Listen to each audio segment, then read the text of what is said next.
Namaskar and pranam to all of you. Again, I am coming back to my channel, Asit Government Rule Guru. Today, I will discuss again supplementary rules. Rule number 21 to 40. In my previous video, already I have discussed rule number 1 to rule number 20. Today, I will discuss rule number 21 to 40. It is part 2. And also, very interesting 11 MCQs related to the fundamental rule and supplementary rule I will discuss. My friends, please subscribe my channel Asit Government Rule Guru. Let's compete. So definitely you can get some good questions and also you can get some good informations with patience. Try to listen the video up to the end so that it would be beneficial for all of you. So you see my contact WhatsApp number. It is 8327782034 and my Telegram channel link is there, t.me/BAPI2034. If you want to join my Telegram channel, then join it and you can up to date yourself about my upcoming videos. So now I am going to start supplementary rules, rule number 21 to rule number 40 and also 11 MCQs. Serial number supplementary rule 21, it is very important one. Different kinds of travelling allowances, rule को याद रखना है. जो supplementary rule 21 different types of different kinds of travelling allowances को discuss किया है. One is the permanent travelling allowance, conveyance और horse allowance, mileage allowance, daily allowance और the actual cost of travelling. So 5 types of travelling allowances actually discussed by the supplementary rule 21. It is very important one. Rule number you remember, different kinds of traveling allowances discussed by the supplementary rule 21. Permanent traveling allowance, conveyance or horse allowance, mileage allowance, daily allowance and the actual cost of traveling. Okay, so related to this also you can get question. Next one, rule number 22, supplementary rule 22, condition for grant of permanent travelling allowance. ये बहुत important है. जो supplementary rule 22 है वो permanent travelling allowance को define किया है. So basically permanent travelling allowance क्या है? सपोज आपका एक्सटेंसिव जर्नी है, कंटिन्यूअस जर्नी है, तो इसके लिए वो कंसर्न एम्प्लॉय को परमानेंट ट्रैवलिंग अलाउंस दिया जाता है. ऐसा कुछ ऑफिशियल ड्यूटीज है जिसमें कंटिन्यूअस ट्रैवलिंग अलाउंस होता है. तो ये जो परमानेंट ट्रैवलिंग अलाउंस है, चाहे whether you are present in headquarter or absent in headquarter, irrespective of this you can get permanent travelling allowance. So a permanent monthly travelling allowance may be granted by a competent authority to any government servant whose duties require him to travel extensively. Continuous travel है, official duties के लिए continuous travel है, तो इस case में concern employ को permanent travelling allowance मिलता है. तो ये परमानेंट ट्रैवलिंग अलाउंस जब मिलेगा तो उसमें और कोई ट्रैवलिंग अलाउंस फैसिलिटी आप नहीं लेंगे. ठीक है. Such an allowance is granted in lieu of all other forms of travelling allowance for journeys with in the government servant sphere of duty and is drawn all the year round. पूरा year continuously permanent travelling allowance monthly मिलता जाएगा. और जब तक आपको permanent travelling allowance मिल रहा है तब तक आपको और कोई और एनी अदर अल्टरनेटिव जो ट्रैवलिंग अलाउंस आप अवेल नहीं कर सकते. तो ये बहुत इंपॉर्टेंट है. लास्ट वन में मैं अंडरलाइन कर दिया, whether the government servant is absent from it headquarter और नॉट. आपका ये जरूरी नहीं है कि आप सभी समय हेडक्वार्टर में प्रेजेंट रहेंगे. हेडक्वार्टर में एब्सेंट रहने से भी ये परमानेंट ट्रैवलिंग अलाउंस मिलेगा. मगर बहुत इंपॉर्टेंट है, ये ट्रैवलिंग अलाउंस क्यों मिलता है? क्योंकि ये क्यों मिलता है ना, जो ट्रैवलिंग होता है वो एक्सटेंसिवली होता है और कंटिन्यूअस होता है, तो इसके लिए परमानेंट ट्रैवलिंग अलाउंस मिलता है. ओके, पूरा ईयर मिलता है. ठीक है. जब आप परमानेंट ट्रैवलिंग अलाउंस अवेल करोगे और any other type of travelling allowance आप अवेल नहीं कर सकते. ठीक है. Whether you are present in headquarter और नॉट. वो सीरियल आप रूल पोजिशन को भी याद रखना है. जो SR 22 है वो परमानेंट ट्रैवलिंग अलाउंस को डिफाइन किया है. ठीक है. Next supplementary rule 23. अच्छा, यहां पर आपको suppose at what condition actually permanent traveling allowance is inadmissible? ऐसा क्या कंडीशन आएगा जिसमें परमानेंट ट्रैवलिंग अलाउंस एडमिसिबल नहीं होगा? लीव में, टेम्पोररी ट्रांसफर, ज्वाइनिंग टाइम, और सपोज आपको any other kind of travelling allowance मिल गया, ये कंडीशन है। आप लीव में हो तो आपको परमानेंट ट्रैवलिंग अलाउंस नहीं मिलेगा। आपका ट्रांसफर टेम्पोररी ट्रांसफर है, सपोज आप कोई ड्यूटी ट्रेनिंग में चले गए, ओके, कोई ट्रेनिंग, कोई टूर, तो इस केस में आपका परमानेंट ट्रैवलिंग अलाउंस वो टेम्पोररी ट्रांसफर टाइम में नहीं मिलेगा। ज्वाइनिंग टाइम, जो ट्रांजिट टाइम होता है, जैसे आपका ट्रांसफर हो गया और आपका हेडक्वार्टर चेंज हो गया, ठीक है, और आप ओल्ड जो आपका हेडक्वार्टर था उसमें आप रिलीव हो गए और ट्रांजिट टाइम है, तो इस टाइम में आपको ज्वाइनिंग टाइम नहीं, तो इसी ज्वाइनिंग टाइम में आपको परमानेंट ट्रैवलिंग अलाउंस नहीं मिलेगा। यदि आप और कोई ट्रैवलिंग अलाउंस अवेल कर दिए तो इस केस में भी परमानेंट ट्रैवलिंग अलाउंस नहीं मिलेगा। तो ये सब कंडीशन है। Unless in any case, last one आप देख लो, unless in any case it be otherwise expressly provided in these rules during any period for which traveling allowance of any other kind is drawn। तो आपको याद रखना है, यदि आप any other kind of travelling allowance avail कर रहे हो तो इस केस में आपको परमानेंट ट्रैवलिंग अलाउंस नहीं मिलेगा। तो ये कंडीशन बहुत इंपॉर्टेंट है, आजकल क्वेश्चन इसी के ऊपर फोकस करता है। तो जो SR 23 है वो बेसिकली किस किस कंडीशन में परमानेंट ट्रैवलिंग अलाउंस इनएडमिसिबल होगा उसको डिफाइन किया है, ठीक है।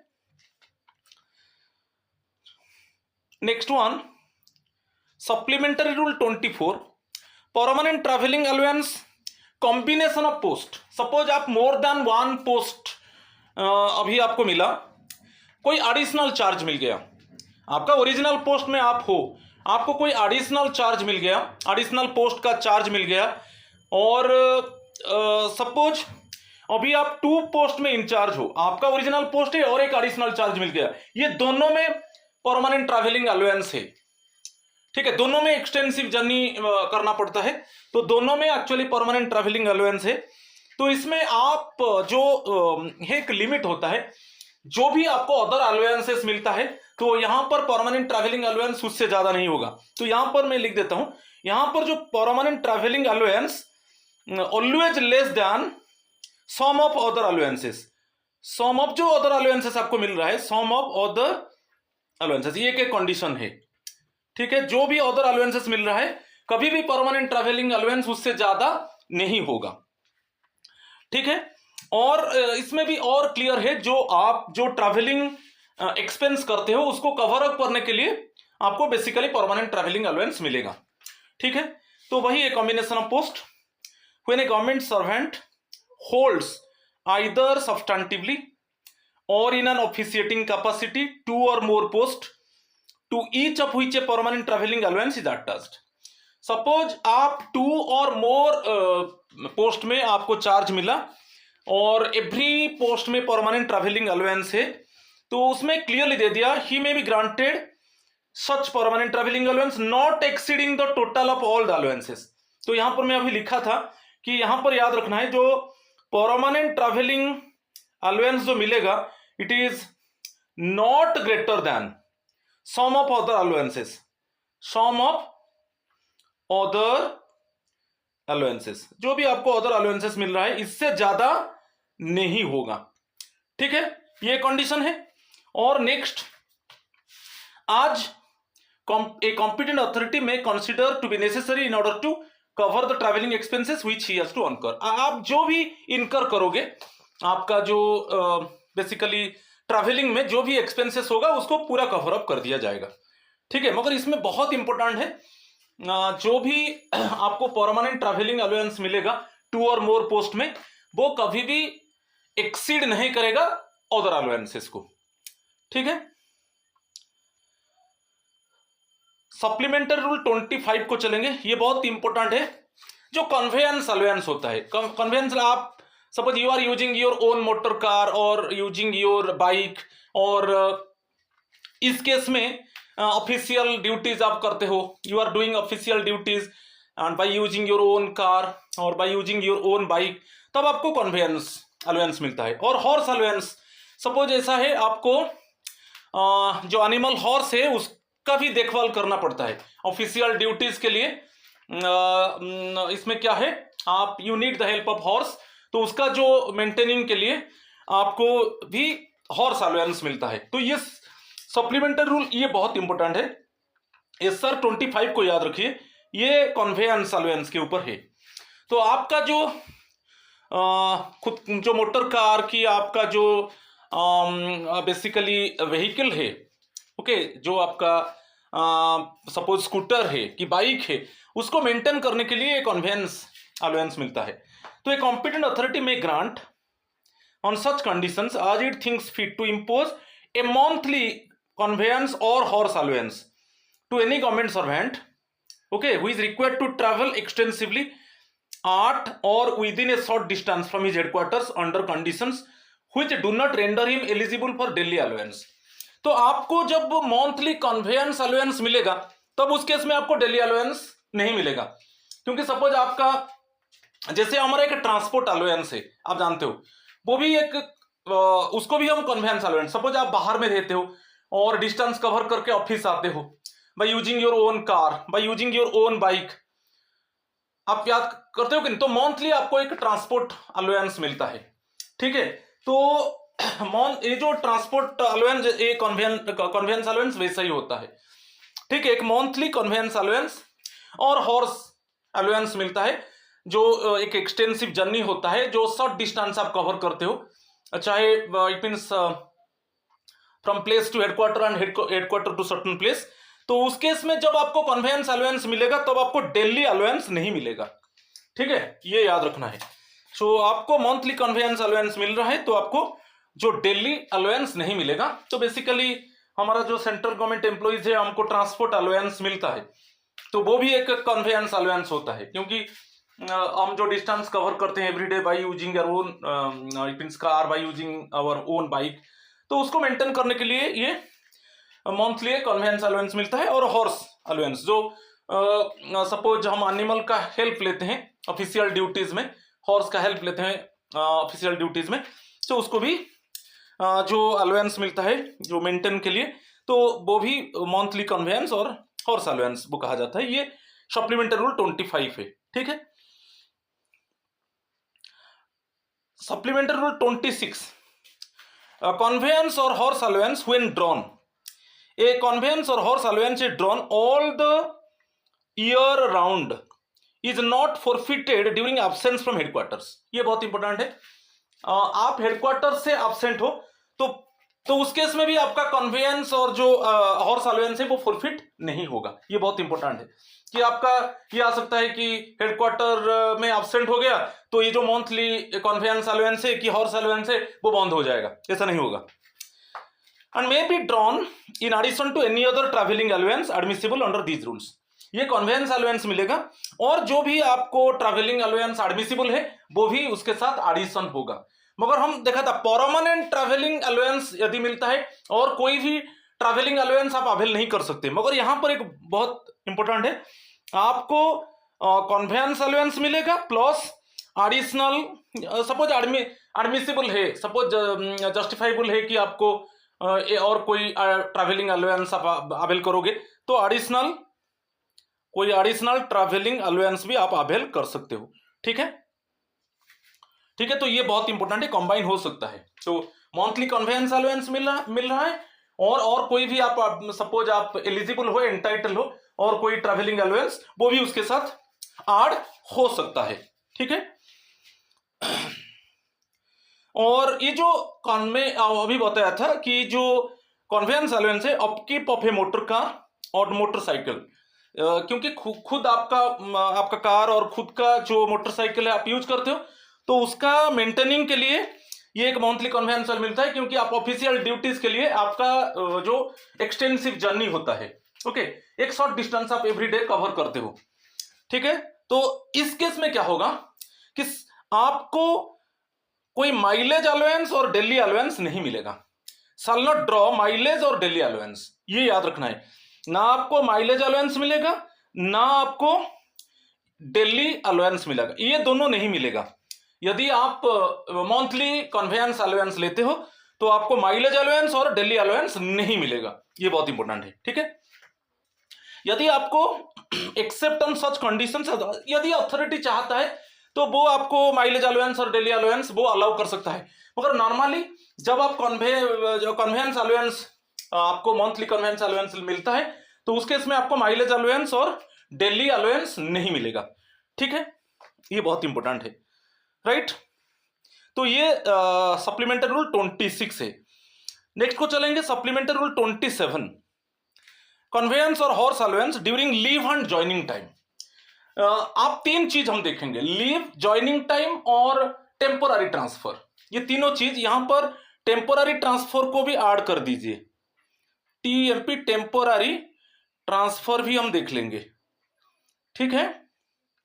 तो इसमें बेसिकली ज्वाइनिंग टाइम में जब आपका ट्रांसफर होता है, ठीक है, और holiday suffix to joining time के बाद, सपोज आपका ज्वाइनिंग टाइम खत्म है, कल सपोज कोई हॉलीडे है, तो इस केस में आप एक्चुअली आप कन्वेयंस अलाउंस आपको नहीं मिलेगा ज्वाइनिंग टाइम में। ज्वाइनिंग टाइम कब है? जब आपका ट्रांसफर होता है, आपका हेडक्वार्टर चेंज हो जाता है और आप एक न्यू पोस्ट ज्वाइन करते हो। ये जो ट्रांजिट टाइम होता है, जो ज्वाइनिंग टाइम होता है, ज्वाइनिंग टाइम में आपको कन्वेयंस और horse allowance may not be drawn, आप नहीं मिल सकता उस केस में ज्वाइनिंग टाइम में, ठीक है।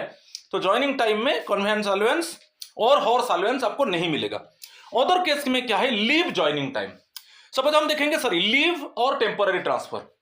यदि लीव टेम्पोररी ट्रांसफर में, ठीक है, आप लीव में हो कि टेम्पोररी ट्रांसफर में हो और आपका टेम्पोररीली सपोज आप कोई टूर की कोई ट्रेनिंग आप अटेंड करने के लिए चला गया, तो इस केस में क्या होगा?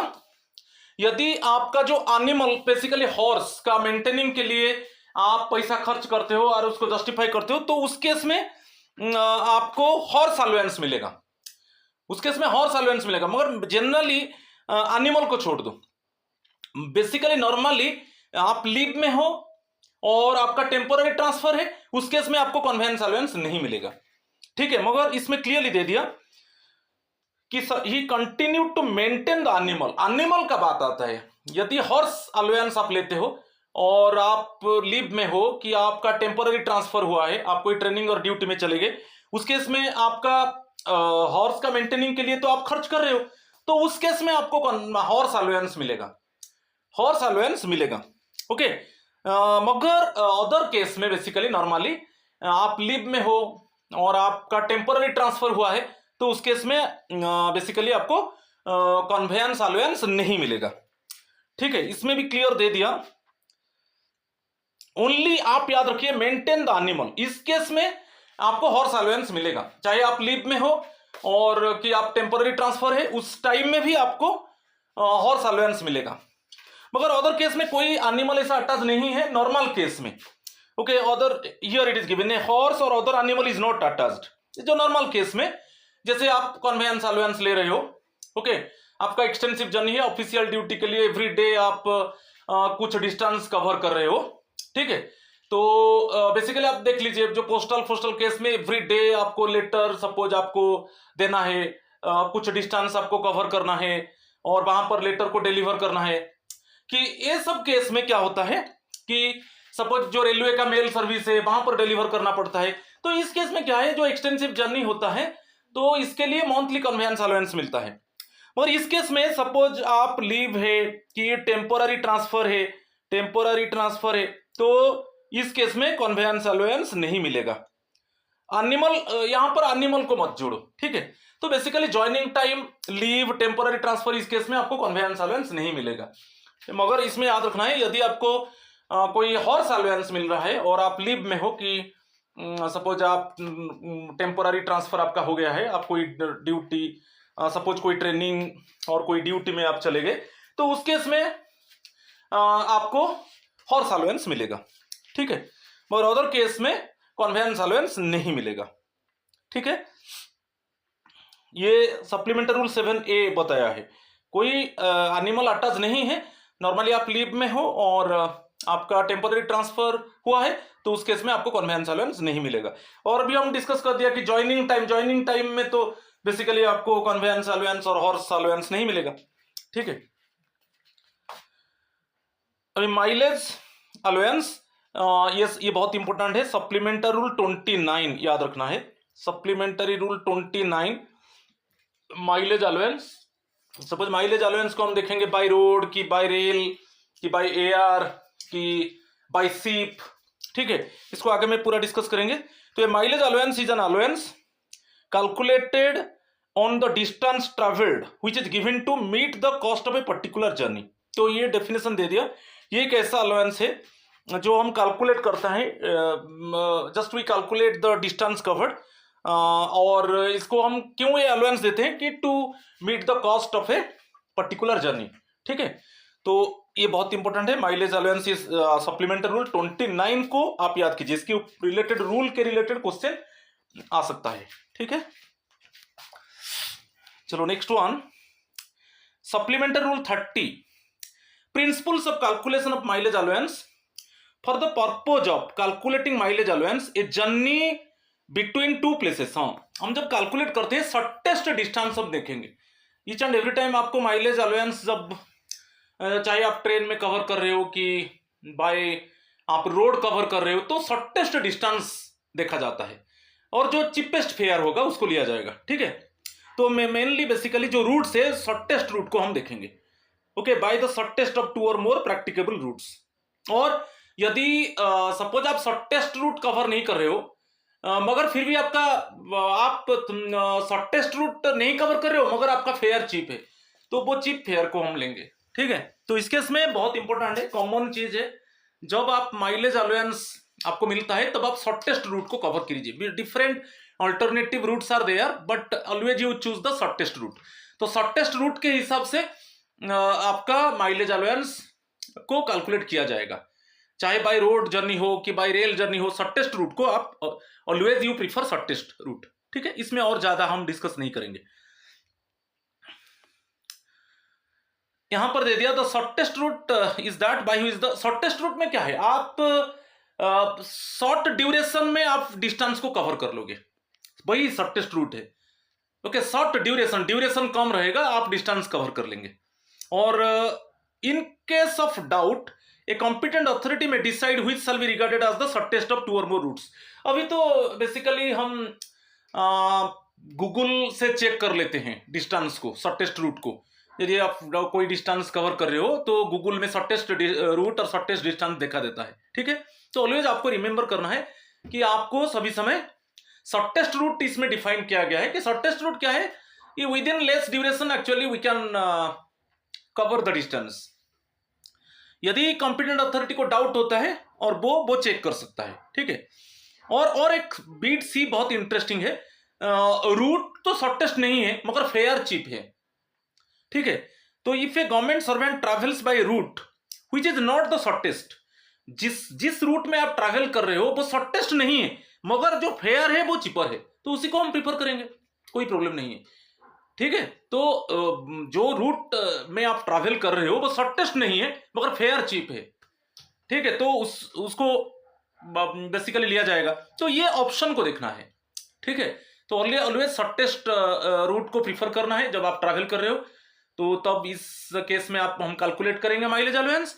यदि आप ट्रैवल कर रहे हो, इसका जो बीट सी दे दिया कि आप जो ट्रैवल कर रहे हो वो शॉर्टेस्ट रूट नहीं है मगर फेयर चीपेस्ट है, तो उसको आप प्रीफर कर सकते हो, कोई प्रॉब्लम नहीं, ठीक। स्पेशल कॉन्सेशंस, स्पेशल जो सप्लीमेंट्री रूल 31 स्पेशल कॉन्सेशंस क्या है, सपोज आप कोई ऐसा सर्कमस्टांसेस है, under certain circumstances you have not covered the distance through shortest root, मगर वो सर्कमस्टांस को आपको जस्टिफाई करना है कि ये सर्कमस्टांस से ये due to this incident actually I could not cover the distance through shortest route. तो उस केस में आपको जस्टिफाई करना है कॉम्पिटेंट अथॉरिटी को, तब आपको वो माइलेज अलाउंस मिलेगा, कोई प्रॉब्लम नहीं है, okay. So in sometimes due to certain circumstances actually you could not cover the distance through shortest route, but you must justify to the competent authority। और उस केस में चाहे आप शॉर्टेस्ट रूट में कवर नहीं किया डिस्टेंस मगर आपको माइलेज अलाउंस इट मीन्स उसी तरीके से मिलेगा जो इट मीन्स जो लॉन्ग डिस्टेंस आप कवर किया क्योंकि कुछ सर्कमस्टांस आप दे दिया, किसी सर्कमस्टांस की वजह से मैं शॉर्टेस्ट रूट कवर नहीं कर पाया और मेरा जो डिस्टेंस लॉन्ग हो गया, तो इस केस में आप जस्टिफाई करते हो तो कॉम्पिटेंट अथॉरिटी उसको अलाउ करेगा और आपको उसके हिसाब से माइलेज अलाउंस मिलेगा। ये स्पेशल कंसेशंस में आ जाता है। ठीक है, तो ये SR 31 डिफाइन किया है, राइट। जर्नी ऑन ट्रांसफर, ये बहुत इंपॉर्टेंट है। SR 32 बहुत इंपॉर्टेंट है। ठीक है, ट्रांसफर केस में जब आपका ट्रांसफर होता है तो आपका जो ओल्ड हेडक्वार्टर है, old headquarter residence to new headquarter residence calculate होता है। ट्रांसफर केस में मैं अंडरलाइन कर दिया, old headquarter, old HQ, old headquarter residence to new headquarter residence, new headquarter residence, तो ये ऐसे कैलकुलेट होता है माइलेज अलाउंस ट्रांसफर केस में। But any other journey case में duty point, any other journey, suppose आप टूर में जा रहे हो कि आपका कोई ट्रेनिंग है, ठीक है, इस केस में क्या हुआ, ड्यूटी पॉइंट मीन्स आपका जो बेसिकली हेडक्वार्टर प्लेस है। ठीक है, हेडक्वार्टर, आपका हेडक्वार्टर प्लेस टू जो न्यू ट्रेनिंग सेंटर है कि न्यू टूर सेंटर है, ठीक है, वो एक ड्यूटी पॉइंट है। न्यू ट्रेनिंग सेंटर और न्यू टूर सेंटर, वो भी एक ड्यूटी पॉइंट है, तो उसके हिसाब से कैलकुलेट होगा। मगर इसमें याद रखना है, यदि आपका ट्रांसफर होता है तो old headquarter residence to new headquarter residence. मगर एनी अदर जर्नी में सपोज आप टूर ट्रेनिंग में जा रहे हो तो ड्यूटी पॉइंट मीन्स जो हेडक्वार्टर, ओके, जिस प्लेस में आपका हेडक्वार्टर है टू न्यू हेडक्वार्टर, ओके, वो सपोज आप ट्रेनिंग में जा रहे हो तो आपका जो हेडक्वार्टर है to it means training centre in new headquarter, इसके हिसाब से कैलकुलेट होता है माइलेज अलाउंस। तो वही दे दिया है, journey on transfer is held to begin और end at the actual distance of the government servant concern, okay, is to begin और end at the actual residence. ठीक है, मैं बताया था old headquarter residence to new headquarter residence, ये transfer case में। और एनी अदर जर्नी केस में ड्यूटी पॉइंट, ओल्ड हेडक्वार्टर जो आपका जो ऑफिस है और जो न्यू हेडक्वार्टर ऑफिस को आप जा रहे हो उसके हिसाब से कैलकुलेट होगा, माइलेज अलाउंस आपको मिलेगा, वो जो डिस्टेंस आप कवर कर रहे हो। ठीक है, ये बहुत इंपॉर्टेंट है, सप्लीमेंट्री रूल 32। एक्सप्लेनेशन कर दिया ड्यूटी पॉइंट को। ड्यूटी पॉइंट वही है, the place or office of employment at the headquarter, okay, at the headquarter mean the place or office where a government servant remains on duty, जहां पर normally आप duty कर रहे हो, और that is the place or office of employment at the headquarter. आज अब outstation, the duty point shall be taken to the place or office visited by the government servant on duty. यही दे दिया duty point, जो जिस office में आप काम कर रहे हो वो वही है हेडक्वार्टर ड्यूटी पॉइंट। और जो आउट स्टेशन आप जा रहे हो, सपोज नाउ फॉर ट्रेनिंग और on tour you go to the out station, तो आउट स्टेशन जो ऑफिस है, आउट स्टेशन का जो ऑफिस है कि आउट स्टेशन का जो प्लेस है वही होगा ड्यूटी पॉइंट। ठीक है, सप्लीमेंट्री रूल 32A ये क्या बोलता है कि सपोज आप एंटाइटल हो सेकेंड, सपोज एक एग्जांपल दे देता हूं, आप एंटाइटल हो सेकेंड एसी में, आपका एंटाइटलमेंट है, आपका जो पे लेवल है आप सेकेंड एसी के लिए एंटाइटल हो, मगर अभी आप थर्ड एसी में चले गए, तो थर्ड एसी में जा रहे हो मीन्स थर्ड एसी में जो भी फेयर लगता है उसी के हिसाब से आपको रिइंबर्समेंट मिलेगा। आप ये मत सोचिए कि मैं एंटाइटल मेरा सेकेंड एसी में है और आप थर्ड एसी में जा रहे हो कि आपको सेकेंड एसी में रिइंबर्समेंट मिलेगा, ऐसा नहीं। आप एंटाइटल हो सेकेंड एसी में, मगर unfortunately you could not complete your journey by second AC, आप सेकेंड एसी में ट्रैवल नहीं किया, आप थर्ड एसी में किया, जो थर्ड एसी में जो भी आप एक्सपेंस किया उसी के हिसाब से रिइंबर्समेंट होगा। ठीक है, तो if a government servant travels in a lower class of accommodation, यही एग्जांपल दिया, आपका जो अकोमोडेशन हुआ लोअर क्लास में, क्योंकि आप सेकंड क्लास एसी के लिए आप एलिजिबल हो, मगर आप थर्ड एसी में आप चले गए, तो आपका जो अकोमोडेशन थर्ड एसी में है मींस थर्ड एसी में जो एक्सपेंस किया उसी के हिसाब से आपका रिइंबर्समेंट होगा। ठीक है,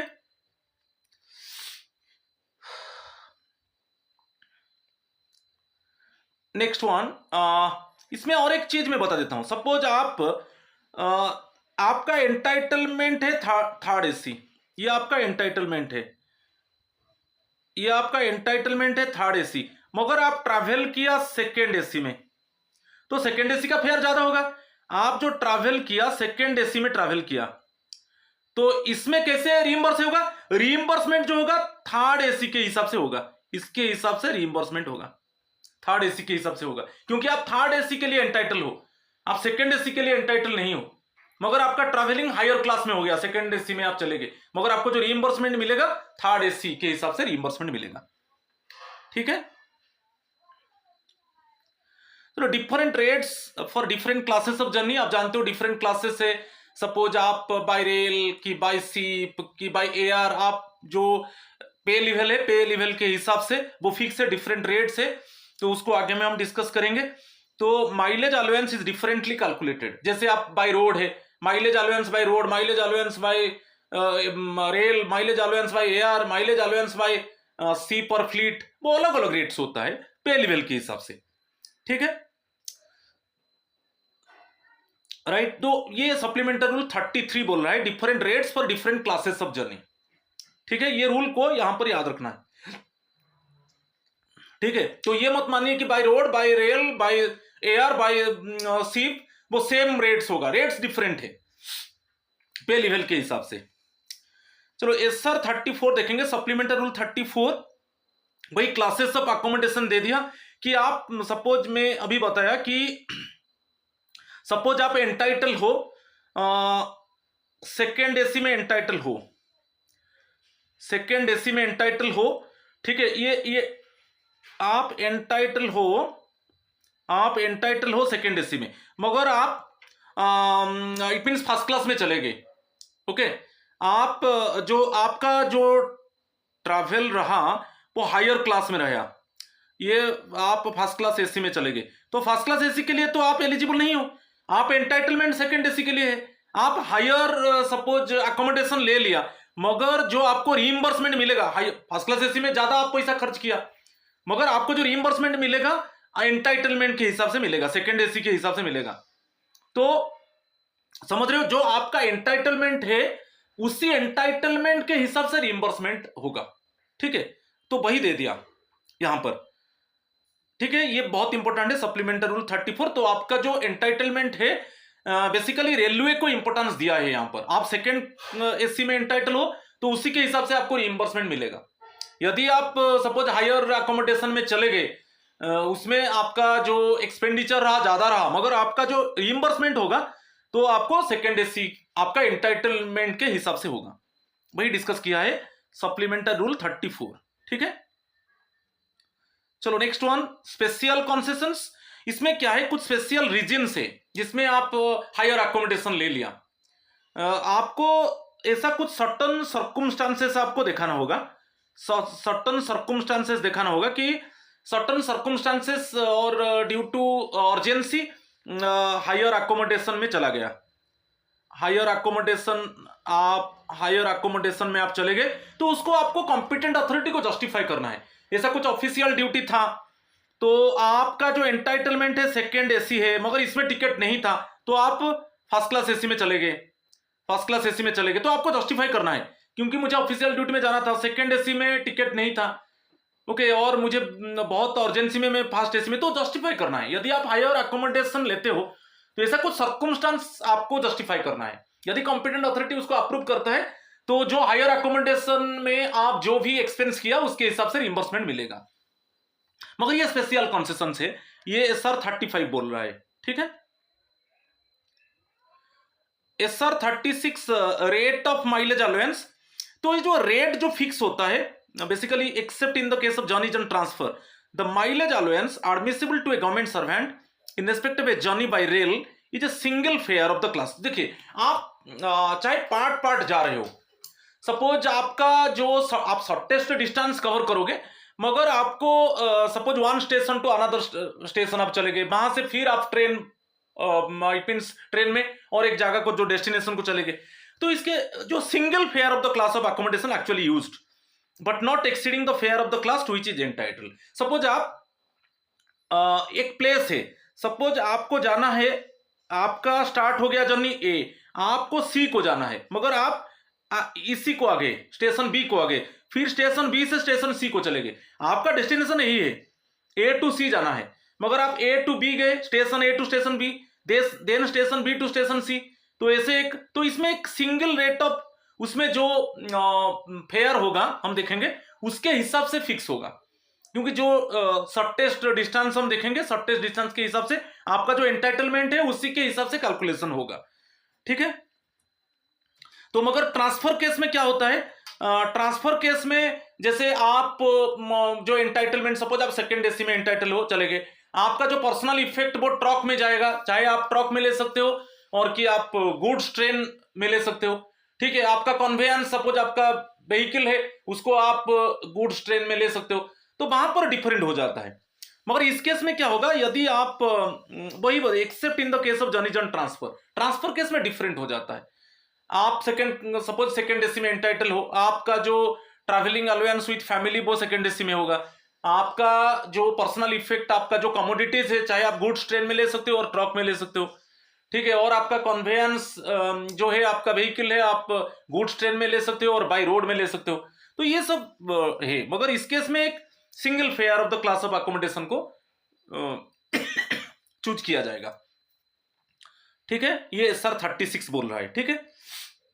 और इसमें जो फेयर होगा नॉट एक्सीडिंग, आपका not exceeding the fare of the class to which is entitle, जो आपका जो क्लास है, आप जो एंटाइटल करते हो उससे ज्यादा नहीं होगा, ठीक है, आपका expenditure.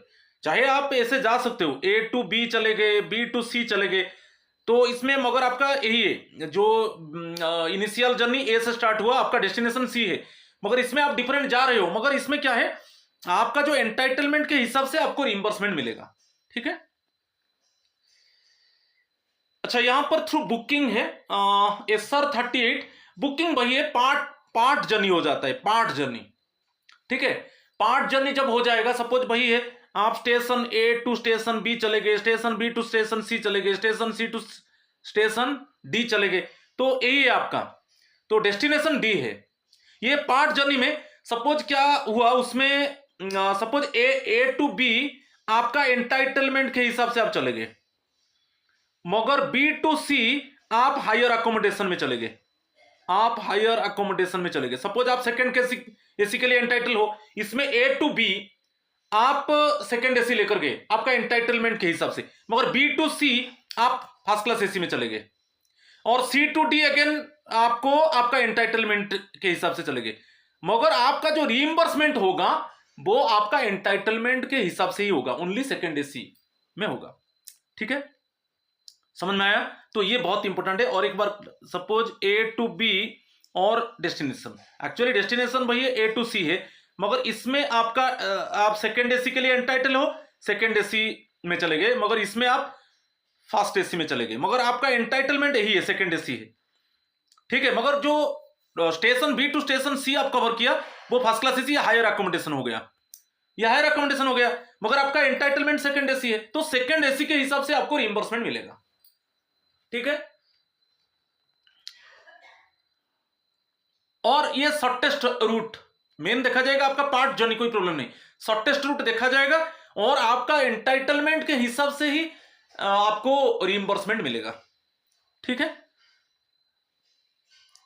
Calculation of mileage allowance, जो आपका माइलेज अलाउंस जो कैलकुलेट होता है आपका पे लेवल के हिसाब से, ठीक है, ये क्वेश्चन आ सकता है, जो कैलकुलेशन होगा माइलेज अलाउंस आपका पे लेवल के हिसाब से है, अभी हम आगे में डिस्कशन करेंगे इसको, ठीक है। देखिए डिफरेंट, यहां पर देख लीजिए, जर्नी बाय रेल और एयर विद इन कंट्री, आप देखिए 14 एंड अबव प्लेन में बिजनेस और क्लब क्लास आ जाते हैं, ओके, पे लेवल 14 एंड अबव बिजनेस और क्लब क्लास बाय एयर और SC 1 बाय ट्रेन, ठीक है। और 12 टू 13 एंड 13 है economic class, air economic class, SC first class. फिर आएगा 6 टू 11, पे लेवल 6 टू 11 एयर में इकोनॉमिक क्लास, बट ट्रेन में आप जाओगे सेकंड क्लास SC। और 5 पॉइंट बिलो, पे लेवल 5 पॉइंट बिलो आप इसमें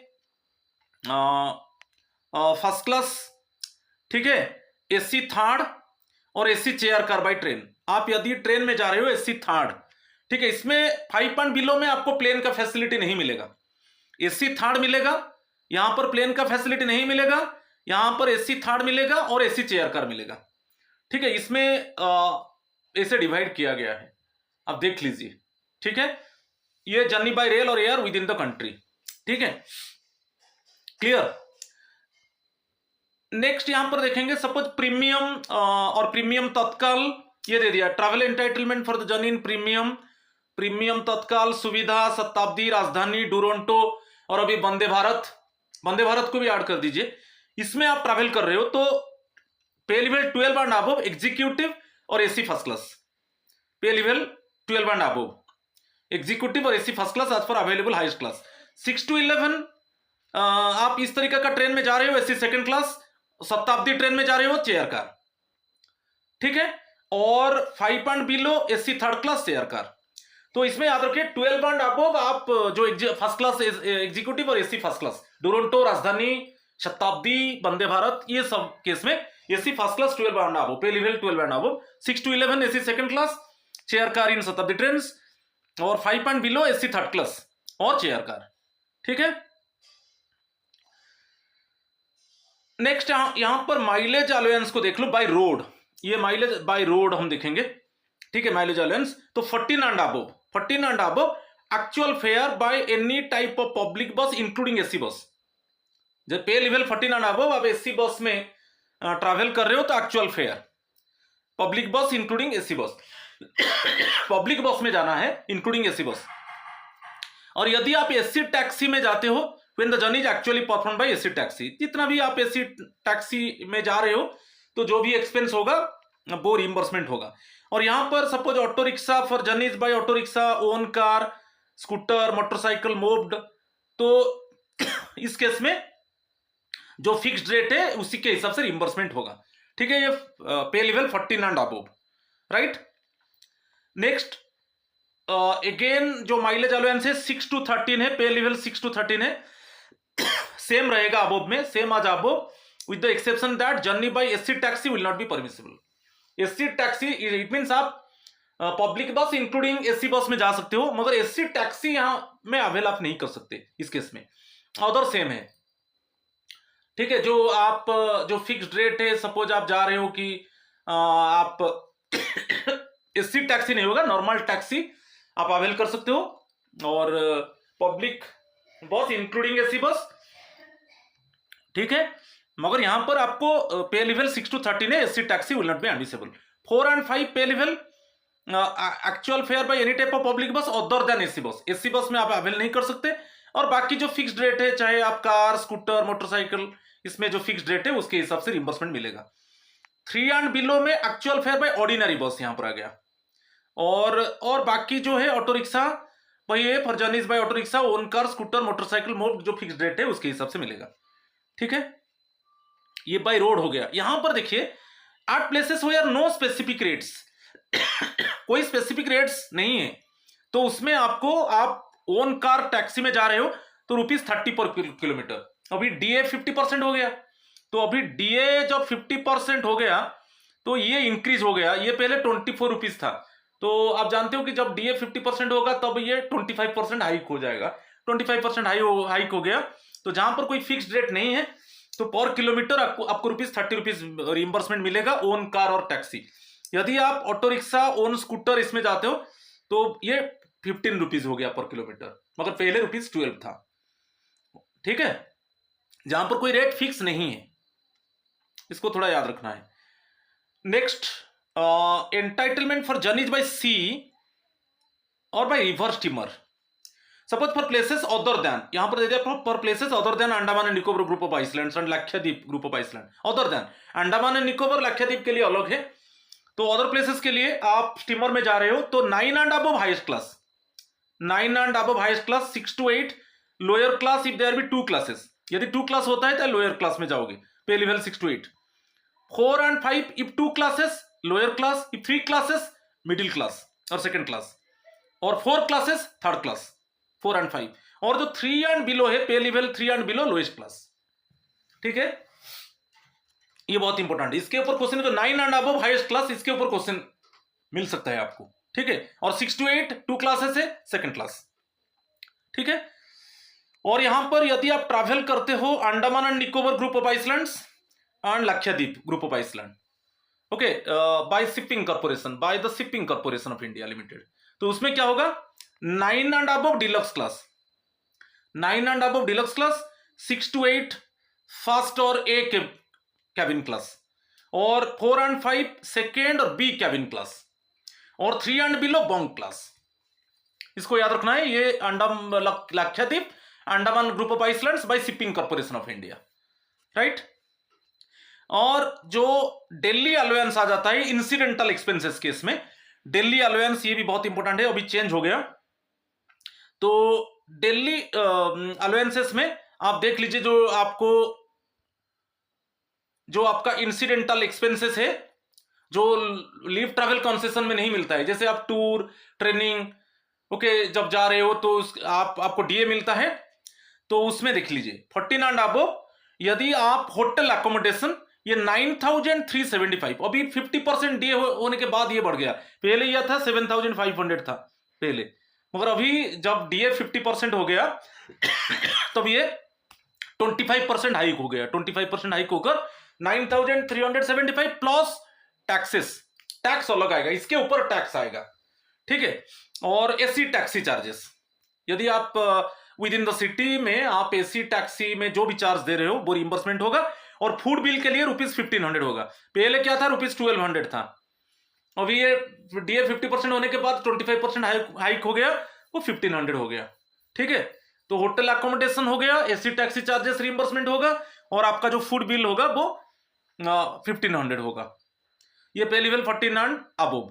नेक्स्ट 12 and 13 है, पे लेवल 12 to 13 आपका होटल अकोमोडेशन 5,625 प्लस टैक्सेस, पहले 4,500 था, अभी इसमें 25% हाइक हो गया, डीए जब 50% हो गया तो 5,625 प्लस टैक्सेस पर डे।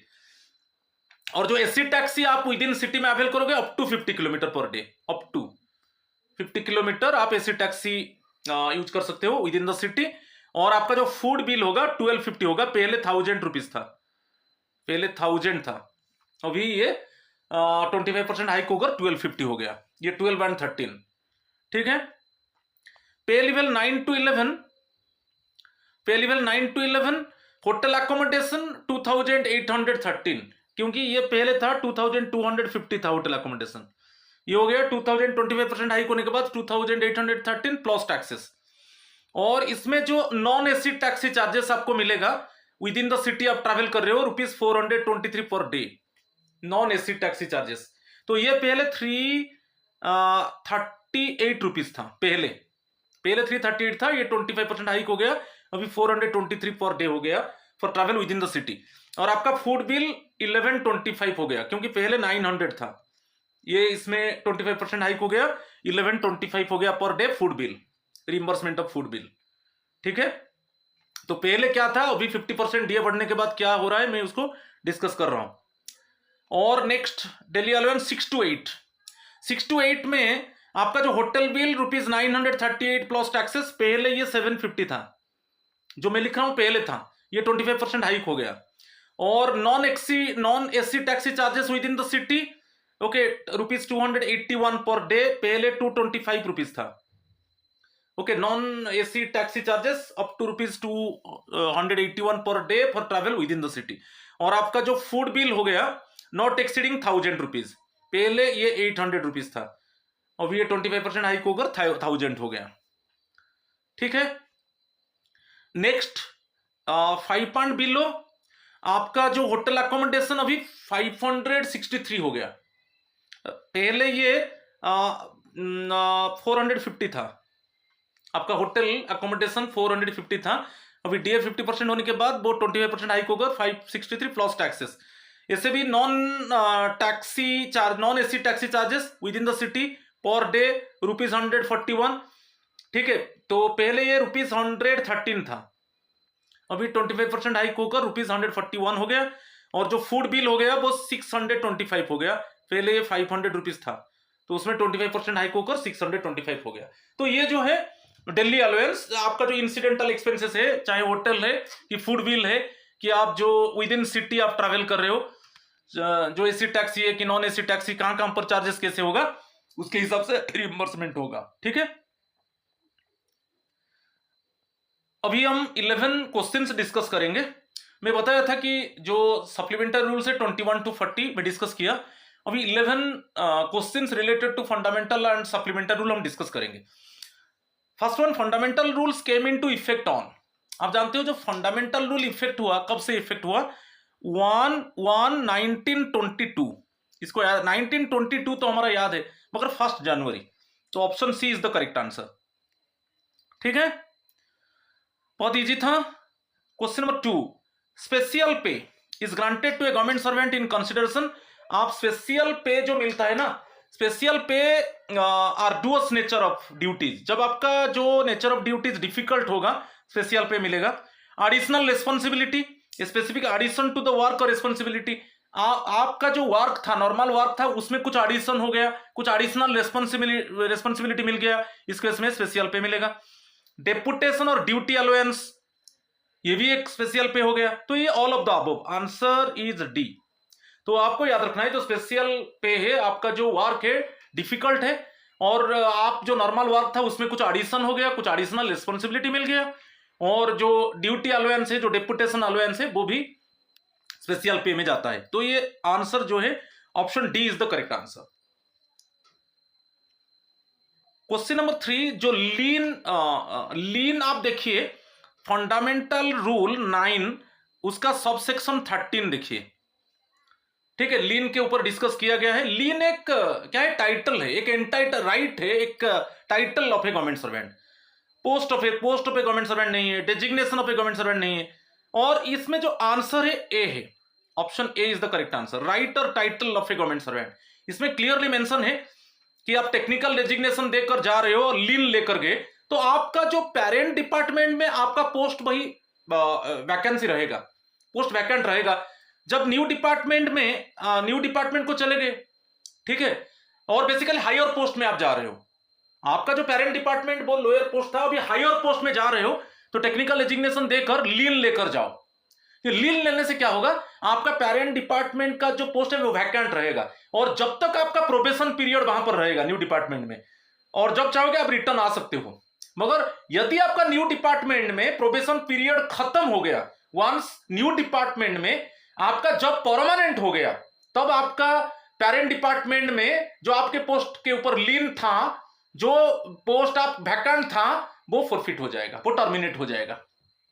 ठीक है, तो प्रोबेशन पीरियड के अंदर आप अगेन आपका पेरेंट डिपार्टमेंट को रिटर्न कर सकते हो। मगर न्यू डिपार्टमेंट में यदि वंस वहां पर प्रोबेशन क्लियर हो गया, परमानेंट हो गए, तो आप आपका पेरेंट डिपार्टमेंट का जो पोस्ट था, ओके, वो ऑटोमेटिकली जो वो वैकेंसी था, वो वैकेंसी टर्मिनेट हो जाएगा। और आप फंडामेंटल रूल 9 सबसेक्शन 13 देख लीजिए, लीन के ऊपर डिस्कस है, इसके ऊपर भी मेरा स्पेसिफिक वीडियो है। तो लीन एक राइट और title of a government servant है।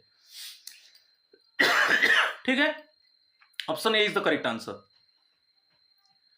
Question number 4, a government servant can be transferred to another post carrying lesser pay. No, there is no such provision on account of inefficiency और misbehaviour, ये correct है। On his own written request, ये भी correct है। तो option D is the correct answer होगा, क्योंकि आप देख लीजिए, मैं एक बता रहा हूं, फंडामेंटल रूल 15 में क्लियरली मेंशन है, FR 15, ये रूल बहुत इंपॉर्टेंट है। जब आपका जो ट्रांसफर हो रहा है जो पोस्ट को, वो लेसर पे है, कैरिंग लेसर पे, इट मीन्स आप हायर पोस्ट से आपका डिमोशन हो जाता है लोअर पोस्ट को। क्यों होगा? क्योंकि सपोज आप जो हायर पोस्ट में थे, आप वहां पर इनएफिशिएंट थे, और आपका सपोज आप कुछ ऐसा मिसबिहेव कर दिया, ये दो इनएफिशिएंसी और मिसबिहेवियर, इसके वजह से आपको डिमोशन कर दिया जाएगा, ये राइट है। और नेक्स्ट है, सपोज आप खुद रिटन रिक्वेस्ट दिया कि ये हायर पोस्ट में मैं काम नहीं कर सकता, ये हायर पोस्ट में actually I am not efficient one, okay, I am unable to render my service properly, so मुझे लोअर पोस्ट दे दीजिए, तो आपका ओन रिक्वेस्ट में भी हो जाएगा। तो ये दोनों condition, both B and C is correct one. आप फंडामेंटल रूल जो 15 में क्लियरली मेंशन किया गया है। ठीक है, क्वेश्चन नंबर 5, अनऑथराइज्ड एब्सेंस और break in service is mentioned in आप इसको देख लीजिए, फंडामेंटल रूल 17A में बेसिकली अनऑथराइज एब्सेंस और ब्रेक इन सर्विस को मेंशन किया गया है। ब्रेक अनऑथराइज एब्सेंस क्या है? Suppose you have not taken the proper it means permission of the authority, आप एब्सेंट रह गए, आपका पोस्ट को आप डेजर्ट करके छोड़कर चले गए, इलीगल स्ट्राइक में चले गए, आपका suppose you abstain the work and it means go in A illegal strike, जिसको गवर्नमेंट इलीगल डिक्लेयर किया, तो ये सब है, इलीगल स्ट्राइक में आपका इन्वॉल्वमेंट हो गया और without actually proper permission actually you are absent and without proper permission actually you desert your post, आप नहीं आ रहे हो, आप पोस्ट को आप जस्टिफाई नहीं कर रहे हो, ठीक है। तो ये कंडीशन में आपका ब्रेक इन सर्विस, इसको अनऑथराइज एब्सेंस कहा जाता है। तो FR 17A में इसको एक्सप्लेन किया गया है, ठीक है, क्लियर। तो option B is the correct answer. 6 में requirement of medical certificate in government service is mentioned in. देखिए, आप जब गवर्नमेंट जॉब ज्वाइन कर रहे हो तो आपको मेडिकल फिटनेस सर्टिफिकेट देना है। जैसे ग्रुप ए ऑफिसर्स उन मेडिकल बोर्ड एक देगा, मेडिकल बोर्ड देगा मेडिकल फिटनेस सर्टिफिकेट, और जो ये गेजेटेड है और जो नॉन गेजेटेड है, नॉन गेजेटेड में कल डिस्कस किया था, नॉन गेजेटेड केस में civil surgeon, DMO district medical officer और any medical officer equivalent to district medical officer और सिविल सर्जन, तो वो दे सकते हैं, ठीक है। और यदि फीमेल है, यहां पर जो फीमेल केस में जो मेडिकल बोर्ड है उसमें एक वोमेन डॉक्टर होना चाहिए, और जो non gazetted actually female case में, वो नॉन गेजेटेड एक्चुअली पोस्ट में ज्वाइन किया है, तो वहां पर एक female doctor actually medical fitness certificate देगा। तो ये जो है फंडामेंटल रूल 10 देख लीजिए, फंडामेंटल रूल 10 में क्लियरली मेंशन है, आप गवर्नमेंट जॉब ज्वाइन कर रहे हो तो आपको मेडिकल फिटनेस सर्टिफिकेट देना है, ठीक है। तो option D is the correct answer. Question number 7, break in service shall effect which of the following. देखिए, ब्रेक सर्विस ब्रेक हो जाता है, जब सर्विस ब्रेक हो जाएगा आपका जो पास्ट सर्विस को काउंट नहीं किया जाएगा, पास्ट सर्विस को काउंट नहीं किया जाएगा। देखिए, LTC जो है कंटिन्यू होता है, जैसे हमारा कंटिन्यू 2 इयर्स में फर्स्ट होम टाउन हम लेते हैं, तो नेक्स्ट 2 इयर्स में, नेक्स्ट जो ब्लॉक का 2 इयर्स होता है, इसमें हम ऑल इंडिया मगर ये सर्विस कंटिन्यू होना चाहिए। यदि ब्रेक इन सर्विस हो जाएगा तो ब्रेक इन सर्विस से क्या हो गया, आपका जॉब कंटिन्यू, माने आपका सर्विस कंटिन्यू नहीं हुआ ना, तो LTC को अफेक्ट करता है। नेक्स्ट और एक है क्वासी परमानेंसी, जैसे परमानेंट, आप सपोज एक रूल है, जैसे आप अभी टेम्पररी हो, 2 इयर्स आप टेम्पररी पोस्ट में कंटिन्यूअस रहोगे तो आपके उसके बाद आपका परमानेंट होगा, मगर ये ब्रेक इन सर्विस हो गया। सपोज मैं एक कंडीशन दिया कि 2 इयर्स टेम्पररी पोस्ट में कंटिन्यूअस रहना है, उसमें सर्विस ब्रेक नहीं होना चाहिए। वन सर्विस ब्रेक हो जाएगा तो वो तो फिर परमानेंट के लिए मुश्किल होगा ना, वो उसको अफेक्ट करेगा, वही एक क्वासी परमानेंसी। और कोई डिपार्टमेंटल एग्जामिनेशन, कोई डिपार्टमेंटल एग्जामिनेशन के लिए सपोज आपको 10 इयर्स चाहिए, हायर पोस्ट के लिए departmental examination, limited departmental competitive examination, LDC exam आप दोगे, तो उसके लिए सपोज कोई पोस्ट के लिए आप अप्लाई करोगे, आपको मिनिमम 10 ईयर सर्विस चाहिए, मगर ये ब्रेक इन सर्विस ब्रेक हो गया, सर्विस ब्रेक, तो पास सर्विस को काउंट नहीं किया जाएगा, तो इसके लिए दिक्कत हो जाएगा, तो ये सबको अफेक्ट करेगा। तो option D is the correct answer, option D is the correct answer. LTC को अफेक्ट करेगा, क्वासी परमानेंसी, और आप जो डिपार्टमेंटल एग्जामिनेशन के लिए जो मिनिमम ईयर्स ऑफ सर्विस है उसको भी वो ब्रेक करेगा, ठीक है। तो ये तीनों को अफेक्ट करेगा, option D is the correct answer. तो आप वही फंडामेंटल रूल 17A को देख लीजिए, ओके, अनऑथराइज्ड एब्सेंस और ब्रेक इन सर्विस के ऊपर क्लियरली है। Question number 8, contribution to provident fund and pension is mentioned in which FR। तो आप देख लीजिए FR 16, इसमें क्लियरली मेंशन है कि जो ऑनरेबल प्रेसिडेंट का जो ऑर्डर है उसमें क्लियरली मेंशन है contribution to PF and pension, contribution to pension और कंट्रीब्यूशन टू प्रोविडेंट फंड, तो ये क्लियरली है, क्योंकि CPF है, आइदर आप कभी देखा होगा, आइदर CPF और NPS, ठीक है, और जो ओल्ड पेंशन है, आइदर ओल्ड पेंशन केस में वही है, आइदर CPF और जो ओल्ड पेंशन, तो इस केस में आपका कंट्रीब्यूशन होता है, आपका कंट्रीब्यूशन होता है। तो ये जो डिफाइन किया गया है फंडामेंटल रूल 16 में डिफाइन किया गया है, जो आपका कंट्रीब्यूशन आपको देना है, ठीक है, क्लियर। तो option C is the correct answer. Honorarium का बात आ गया, आप देख लीजिए फंडामेंटल रूल 9 सबसेक्शन 9 देख लीजिए ऑनरेरियम को डिस्कस किया गया है। ऑनरेरियम के क्या, ऑनरेरियम कब मिलता है? जब कोई स्पेशल वर्क होता है। ऑकेजनली आप कुछ स्पेशल वर्क करते हो और इंटरमीडिएट लगातार आप करते हो, मगर स्पेशल वर्क तो वही है payment made for special work of an occasional और intermediate character. Payment made for temporary increase in work, temporary increase in work इस केस में आपको ऑनरेरियम नहीं मिलेगा। टेम्पोररी पीरियड के लिए आप थोड़ा इंक्रीज काम आपका बढ़ गया, इसमें ऑनरेरियम नहीं मिलेगा।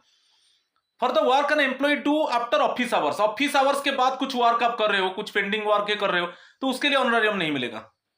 Payment for additional duties of A sanctioned post, कोई सैंक्शनड पोस्ट में एडिशनल ड्यूटी, इसमें मैं अभी बताया था इसमें जो additional duty additional responsibility case में वो एक स्पेशल अलाउंस मिलता है। ये नहीं है कि ऑनरेरियम मिलेगा, इसमें भी ऑनरेरियम नहीं मिलेगा। ठीक है, तो ओनली फॉर स्पेशल वर्क, ये option A is the correct answer. Payment made for special work of an occasional और इंटरमीडिएट, कभी ऑकेजनली आप कुछ स्पेशल वर्क कर रहे हो कि वो सपोज इंटरमीडिएटली आपको कुछ स्पेशल वर्क करना पड़ता है, तो ये फंडामेंटल रूल 9 में आपको ऑनरेरियम मिलेगा। तो option A is the correct answer. ठीक है, question number 10, resignation becomes effective on, आपका जो रेजिग्नेशन कब से इफेक्टिव होगा?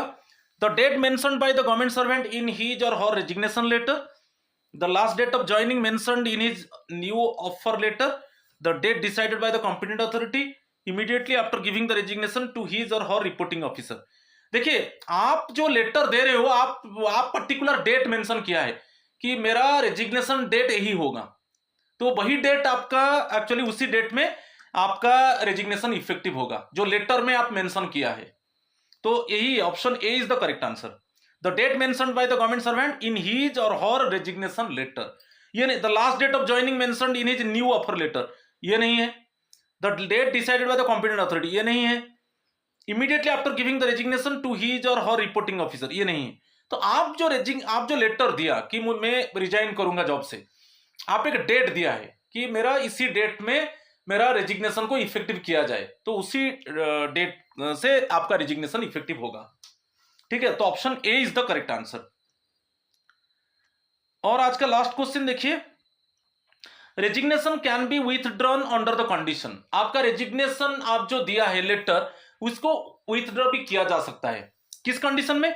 The conduct of the employ was in no way improper during the period, आप जो पीरियड आप दिया है, रेजिग्नेशन लेटर दे दिया कि पर्टिकुलर डेट भी दे दिया कि इसी डेट से मेरा रेजिग्नेशन इफेक्टिव होना चाहिए, तो उसी के अंदर आपका कंडक्ट ठीक रहा, कोई आपका कंडक्ट में इम्प्रॉपर बात नहीं आया, तो ये ठीक है।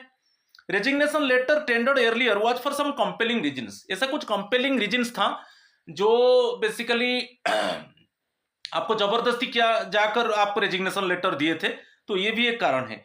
ड्यू टू मैटेरियल चेंज, अभी सर्कमस्टांसेस चेंज हो चुका है और आप चाहते हो कि मैं मेरा रेजिग्नेशन लेटर को विथड्रॉ कर दूं, तो ये तीनों condition, option D is the correct answer. जो रेजिग्नेशन लेटर तो आप दे दिया, मगर उस पीरियड के अंदर आपका कंडक्ट बहुत प्रॉपर रहा, ऐसा कुछ प्रॉब्लम नहीं है आपका कंडक्ट में। जैसे आप रेजिग्नेशन लेटर जो दिए थे कोई कंपेलिंग रीजन से दिए थे, और अभी जो आप तो रेजिग्नेशन लेटर दिए थे मगर अभी थोड़ा जो सिचुएशन चेंज आ गया, सर्कमस्टांसेस चेंज आ गया, तो आप चाहते हो आप रेजिग्नेशन को विथड्रॉ कर लोगे, तो इस तीनों कंडीशन में आपका रेजिग्नेशन को विथड्रॉ किया जाएगा। तो आज मैं बोला था कि सप्लीमेंट्री रूल्स 21 to 40 में डिस्कस करूंगा और 11 क्वेश्चंस में डिस्कस करूंगा। ठीक है, तो अगेन ऐसे देखते रहिए, सप्लीमेंट्री रूल्स पूरा मैं खत्म करूंगा और एवरी जो मैं वीडियो अपलोड करता हूं उसमें एमसीक्यूज रहेगा, fundamental rule and supplementary rule is very important part. ठीक है, so please my friends subscribe my channel, share my channel, like my channel and also join my telegram channel so that you can up to date yourself. आज इतना ही है, thank you और नमस्कार to all of you.